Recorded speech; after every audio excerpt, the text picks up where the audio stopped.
Auzubillahi minash shaitanir rajim. Bismillahir rahmanir rahim.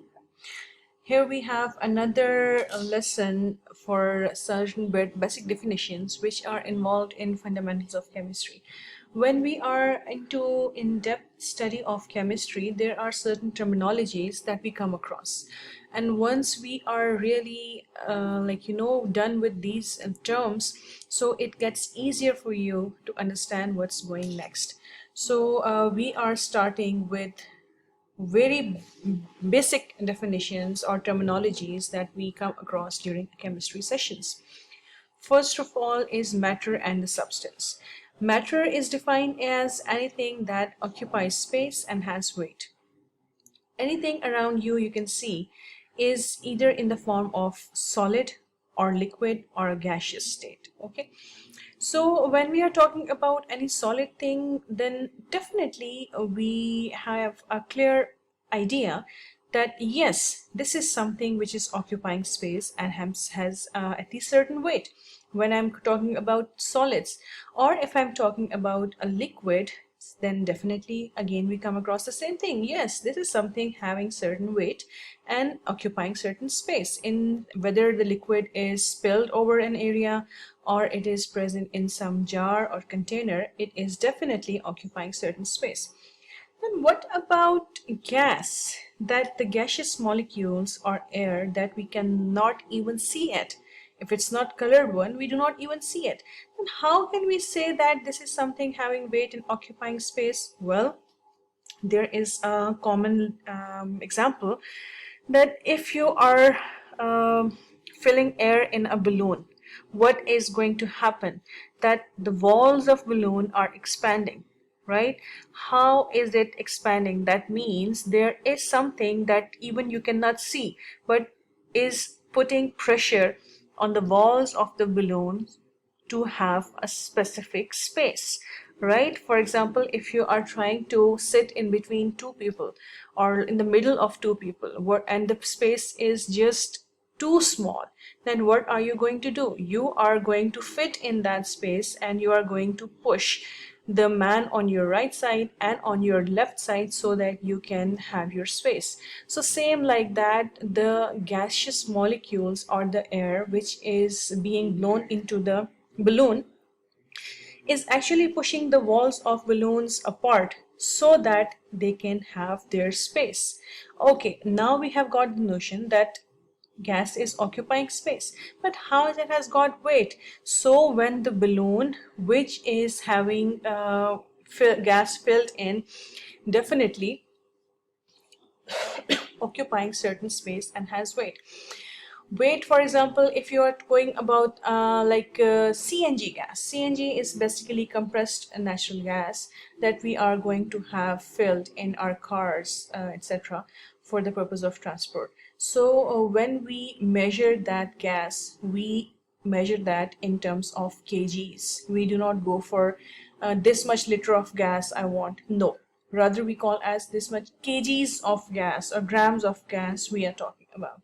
So when we are using the terminology measurement unit kg for any sort of gaseous material, then we are going to do what? Going to express what? Its weight. So if you have gone through certain experience in your life of weighing a cylinder, so when a cylinder is empty, it is with its weight is lesser than the one which is filled in with gas. So it's a very common routinely experienced example that you come across a gas cylinder which is empty, that will be lighter, and a gas cylinder which is filled in with some gas or air is definitely heavier in weight. So matter is anything which is occupying space and has weight, and it does not matter that whether it's in the form of gas, liquid or solid.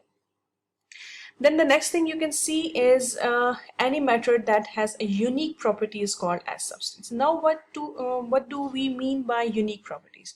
Unique properties are those characteristics which are not shared by any other substance. For example, if I'm talking about chemistry and if I'm talking about carbon, carbon atom, carbon element. So it is having certain properties like its atomic number, its number of electrons, protons, neutrons in it, and its certain physical properties and their chemical reactivity properties. So these are some things which are not shared by any other element. So those properties or elements with those properties are called as substances. Not in our daily life routine like we use the word substance for anything, but in chemistry, if I'm using the word substance, that means anything which is having a unique property on the basis of which it can be differentiated from other parts. So next one is element. That is the most frequently used terminology when we are working with chemistry.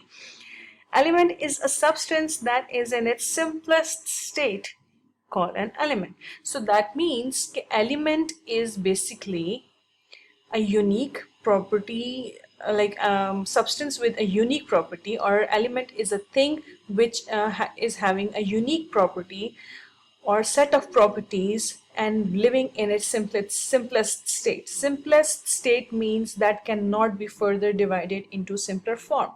So anything which is present around you, on around Earth or in the universe in its simplest state is called as an element, because element cannot be further broken down. For example, oxygen, hydrogen, carbon, iron, when existing in its simplest state, is called as element, and one single part that is complete for its element situation or element definition, that is called as an atom. An atom can never be created nor destroyed. It cannot be broken down further into any simpler part. So that's why the substance that is in its already simplest state and cannot be further simplified is called as an element. So any name of substance you come across in your periodic table is all elements. Next thing is compound. Compound is somehow a pure substance that consists of two or more elements held together in a fixed proportion by natural forces called chemical bonds. Here we come across two or three more terms. That is the substance, that means having a unique property. For example, if you look on the water thing or a carbon dioxide or sodium chloride, these are certain compounds which are having specific properties. The properties that are being shown by water are not shown by any other compound in the earth, in the universe. So when we have to use water in a chemical reaction, we cannot use vinegar instead of it. And if we have to use the vinegar in a chemical reaction, we cannot use the water instead. So that means water has certain chemical or physical properties which are not exhibited by any other compound. So that's why it's a pure substance. Next thing is two or more pure substances or elements are held together. That means they are chemically bonded. Chemical bonds are basically natural forces. So chemical bonds are not artificially made. These are naturally made structures, or these are naturally made linkages which are depending upon natural forces or attractive forces. And these atoms are attached in a fixed proportion. So that's why if we have to produce a drop of water, we definitely have to add two atoms of hydrogen with one atom of oxygen to produce water. Otherwise, if you are adding two hydrogens with two oxygen atoms, we are going to end up into a hydrogen peroxide molecule that is having one extra oxygen in it. So even one single atom number is increased or decreased. The thing we have got, the product we get, is never the same thing we wanted to have with another fixed proportion. Examples are water, carbon dioxide, sodium chloride, etc. Next thing we call is a mixture. Mixture is something, a impure substance that contains two or more pure substances that retain their individual chemical characteristics, called as mixture. So first of all, there are two impure substance. It's an impure substance, right? Made up of two or more pure substance. For example, we have got water. Water is a compound and it's a pure substance. And we have got salt, NaCl. Again, that's a compound, a pure substance. So two pure substances, that is water and salt, are combined together. to make an impure substance. So that means the saltish water that tastes saltish like is something that is not a unique property.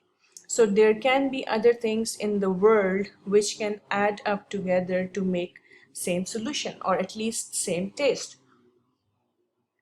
So that's why when we are talking about a mixture, that is something having not same or similar properties, or they have they have not unique properties, they are having different properties. Then they retain their individual chemical characteristics. Like if you see that if you are adding water and salt together, they are just making a mixture, but the properties of water are there as it is, and properties of salt are there as well. So we do not get another new compound. We already have water and salt separate. Now after getting them together, there is no chemical reaction, and when there is no chemical reaction, there is no new substance formed. So that means that individual chemical characteristics are restored of both the things which were being added. Or the second definition says two or more pure substances when combined physically having no chemical interaction is called as mixture. For example, salt mixed in water, salt and sand mixture, sugar mixed in water. Next thing comes is type of mixture. Mixture can be found in two types, homogeneous and heterogeneous. Homo means same, genus means its nature, and hetero means different, genus means nature. So homogeneous mixture that consists of one phase only. So that means when we are going to add water and salt together, that is ending into a one complete phase, that is a liquid phase. But if we are adding like water and sand, they are not going to get mixed. So the product we are having is basically having like liquid and solid together. So we can clearly differentiate, okay, this is liquid and this is solid settled down at the bottom. So it is having more than one phase, that is solid and liquid, while a mixture that consists of only one phase, that is complete mixture of water or complete mixture of solid, that is homogeneous.